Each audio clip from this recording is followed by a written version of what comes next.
Welcome back to Solo Adventures! My name is Livy, and I'm here today with a gamebook review. So today we're going to be taking a look at this book, The Shadow's Tooth by Adam C. Mitchell.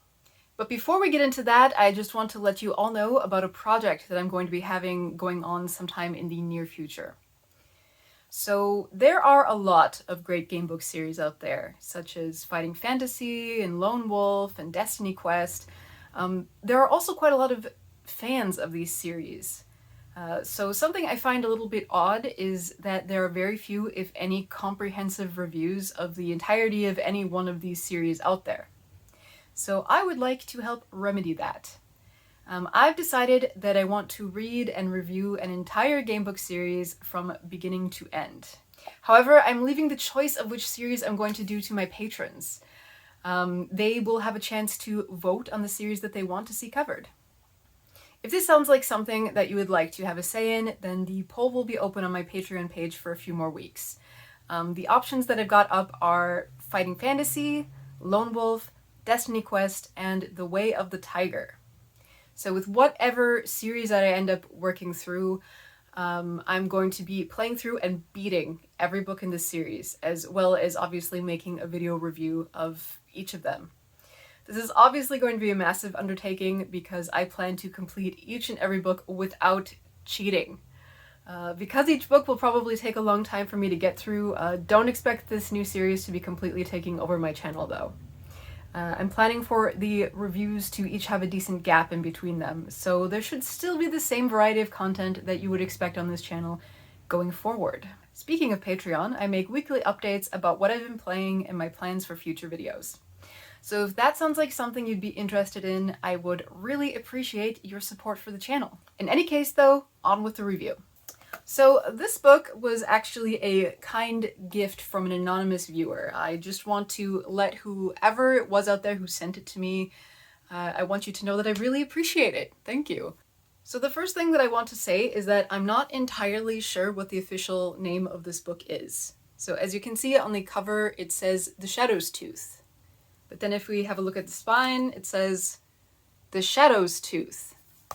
And then on the inside title page, it's The Shadow's Tooth with an apostrophe. This is a very typical fantasy story, complete with all of the usual tropes that you might expect, such as dragons and elves and whatnot. You take on the role of a lone adventurer who is tasked to go into an ancient shrine to retrieve a magic crystal in order to protect a village from the forces of evil. Just letting you guys know, I think this review is going to come off as kind of negative, but I really first want to stress that there are some things that I really like and that I think are really good about this book. So while the setting and the story are generic, I'm totally okay with this. Standard fantasy cliches feel comfortable and nostalgic for me, and I have no trouble enjoying books and games that rely on them really heavily. The dungeon that you explore in this book is varied, and it's populated with lots of different monsters and some interesting concepts for rooms. There's also a lot of loot to find, and some unique abilities that you can even pick up along the way. Despite the points of criticism that I'm about to bring up, I actually did have a decent amount of fun playing through this book. So just keep that in mind. Okay, so the first thing that struck me when I held this book in my hands is just how short it is. So in addition to it being a rather slim volume, the font is quite large. There's a lot of white space on the pages. Most remarkable though is that this book is only 100 sections long. So to put this into perspective, the standard length of a lot of game books that we are familiar with, they're about 400 sections. So a lot of game books are a lot longer today, but back in the 80s, 400 sections seemed to be the sweet spot for most publishers, and that's about the length of your standard Fighting Fantasy or Lone Wolf. It's long enough to spin a good story, but it's not so long that kids with short attention spans would lose interest halfway through. Back in the day, there was an official magazine for fans of Fighting Fantasy. It was called Warlock, and it published a mini adventure in every issue. Their definition of mini was 200 paragraphs. So by that standard, we might be able to classify this one with only 100 paragraphs as a micro-adventure. That said, I absolutely don't think that there's anything wrong with a short game book. Sometimes I really just don't want the commitment and the challenge of trying to get through a long game book, and it's kind of refreshing to be able to beat this one in one sitting if luck is in your favor, obviously. So this book is a true game book, and by that I mean it has actual game mechanics where you have to roll dice, in addition to the branching narrative. So the rules are quite simple, though I have to say they were not really well explained and they were pretty confusing. I asked the author for clarification about the rules after my first playthrough, and then I realized that I'd been playing the combats incorrectly the entire time. The player has various skills and attributes that are all assigned different stats depending on the class that is chosen to play. And the skills are exploration, trap, knowledge, combat, charisma, and medicine. Some stats are far more important than others, particularly the ones that have to do with combat and avoiding traps. There is one skill that I used only once in my adventure, and that is charisma, and I don't recall ever once having to use exploration or medicine. At various points in the story, the player is directed to pass various tests that involve rolling a d6 and adding a relevant ability score to try to best a specific difficulty level. So combat works in much the same way. The player always attacks first and rolls against the enemy's combat difficulty. If it succeeds, 1 hit point is removed from the monster and then it gets to attack the player. This might seem a bit familiar if you've ever played For Against Darkness, since the mechanism is very similar. Where this game does differ though is that it does not allow either the player or the monsters to do more than 1 hit point of damage at a time. This means that no matter how successful the player's first attack is, the monster will always have a chance to retaliate. I don't know if this is just me, but I had the feeling that it was relatively easy to score a hit most of the time, but it was much more difficult to defend with most of the encounters. This made a lot of the combats pretty predictable, so in most cases I was pretty sure that I was going to hit, but also that I would be taking a point of damage in return. I was losing health nearly every round of combat, and that just doesn't feel very good. Despite this, it is hard for me to say exactly whether this gamebook is hard or not. There are certainly many chances for instant death due to failed skill checks or a bad decision, and I did have to restart many times because of this. However, if you can survive the checks against the traps and attacks that can end your life in one stroke, you have a decent chance of making it through combat. Even though it seems I lost a hit point nearly every turn, the book is very generous with loot, potions, and special abilities that restore health. The combination of all of these factors made combat largely unengaging for me most of the time, and I easily found this the weakest point of the book. Speaking of loot and items, there are a lot of them. While it is fun to get new weapons and armor and other helpful things like that, I did get the feeling that this game had me encountering and exchanging items a little bit too often. So more than once I would pick up a better weapon than the one I had before, and I had never been able to use the first one before replacing it. This leads to a lot of erasing and adjusting of the inventory and your stats, which started to feel a little bit fiddly. There is the additional issue that you start your dive into the dungeon unarmed, which causes you to take a penalty to your combat score until you can find a weapon. It is possible to find a weapon early on, but it is puzzling to me why a hero hired by a village to go into a monster-infested shrine would not think to bring any weapons or armor or anything helpful, really. The player is warned at the start of the story that the quest is going to be dangerous, but is not given the option to go shopping for a sword or something like that before heading out bright and early the next day. You're also going to pick up a lot of gold coins along the way, though rarely, if ever, will you get a chance to spend them. Sure, it feels good happening upon a hidden chest of 200 gold pieces, but it won't matter much to the player if there isn't a reason for having treasure except for the sake of having treasure.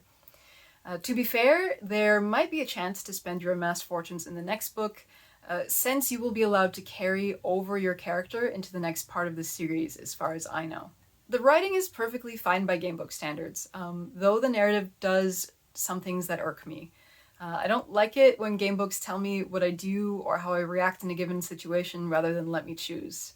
So more than once my character would do or say something that I would never actually choose to do if I had been given the choice. It feels like the writing assumes a lot of things about your character and what their morality is. It's sort of assumed that you're the honorable, heroic type. Except for the ending, which does give you the chance to make a serious dick move. The whole point of an adventure game book, in my opinion, is to allow you to immerse yourself in the world and have the freedom to do whatever you want, within reason, of course. So these points did draw me out of the story a bit. I also think this book needed a lot more editing and playtesting before being made available for retail. There's an NPC character that's referred to by name at the end of the book, though unless you happen to rescue her from a troll earlier in the story, you would have absolutely no idea who this is.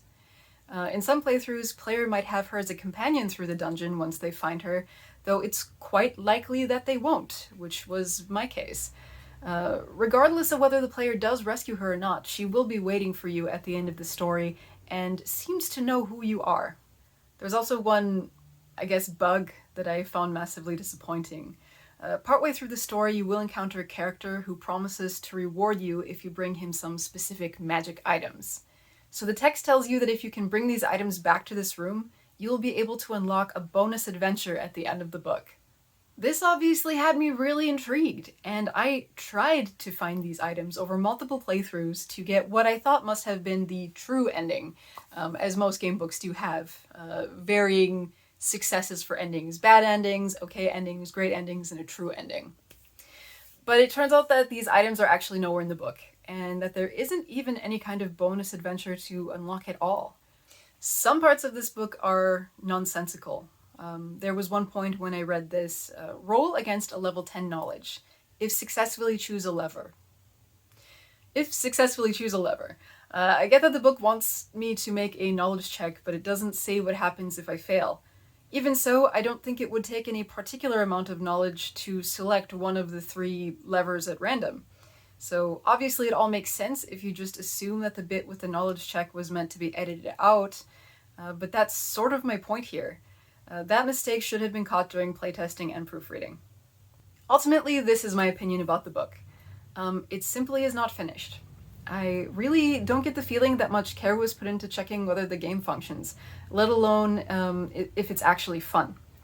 Despite all my criticism, I did not totally hate this book. I think there are some solid ideas here for a good old-fashioned dungeon romp, and I think that this fast little adventure could actually be a great deal of fun to play if some of the kinks were worked out.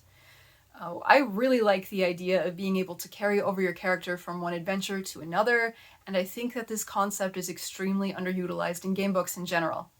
To me, it feels like the book has a good, solid foundation. It just needed some more work before going to the printers.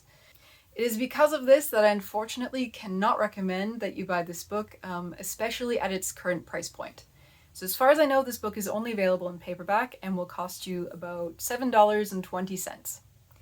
You will complete the adventure over the span of just an hour or two, and once you do that, there's little to no replayability here. If the trilogy is ever completed, the total series will have only 300 sections, if each of them are the same length. This is shorter than even one fighting fantasy or lone wolf book. It's about 75% as long as one of these. But it will cost you a total of $21.60 if you want to buy all 3 books and therefore see the proper ending. The author did tell me that there was a second edition of this book in the works though, which is promising. It is not my intention to be mean or to trash somebody else's hard work with this critical review. Rather, it is my hope that the criticism can be put to constructive use. Like I said, there were parts of this book that I really did like. If it had all of its kinks worked out and it was published in the same volume as the other 2 adventures in the series, I could maybe even see myself buying it again. Thank you so much for watching! If you like what I do, then please subscribe, and if you want to help me make more videos, you can also check out my Patreon. I make weekly updates about the channel and my personal gaming adventures, and patrons also get to vote on a lot of the content that I make. Extra special thanks to my heroic tier patron, Joshua Jumbles. So until next time, stay adventurous.